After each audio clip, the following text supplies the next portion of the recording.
Hey guys, what's up? So I want to do this video very quickly. I have to see if I can get it out before FOMC actually drops. We have FOMC in just under 10 minutes, so I want to keep this video to under that. And yeah, we have literally one of the most volatile news events to drop, like I said, in just under 10 minutes. Now, I recently cleared. I was in a trade on Google. I took my profit on that. I was stopped out using my trailing stop in profit. I was stopped out yesterday in profit at 1 to 2 plus. Wasn't definitely the best trade in the world, but I mean, obviously, profit is profit, right? One of the things I want to discuss, I cleared all of the drawings off my screen so that I could get a much better view on everything, right? And I really want to touch on Google, and I also want to touch on GBPUSD very briefly. One of the main things I want to discuss. So we know that we have NFP later this week as well, which will be in 2 days. So it's either one or two things. It's either we're gonna have a very volatile FOMC and a mediocre NFP, or a very mediocre FOMC and a volatile NFP.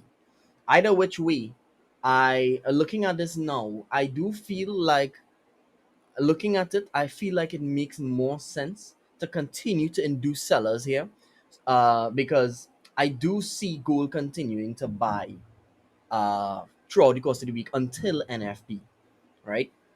If that is the case, I think it makes more sense for gold to continue to sell because that's the only way that the dealer will be able to induce the sellers by showing them the sell, right? If we look at GBP USD, I'm in a trade on this as well, and I've been holding a trade on this for the better part of a day plus. It went into profit, it gave me some drawdown, it's back in profit again. And looking at this here, I feel like traders could be also induced to sell with this. Now, I am in a sell, but I'm not in a sell for the same reasons as everyone else. At least I'd like to think so, right? So I would not be surprised if, like I said, in less than what we have about 8 minutes now, I wouldn't be surprised if it literally just gets up and starts to drop really aggressively because we also have a lot of buyers who would have been induced here. I think it makes more sense for the dealer to drive price down on both gold, GU, EU, AU, and some of these pairs because the real move, especially on gold specifically, the real move is the bull move. So it makes sense to continue to induce sellers to grab liquidity. In this case, GU has already grabbed the liquidity in this. So I don't see it making sense for it to go back up all of the way.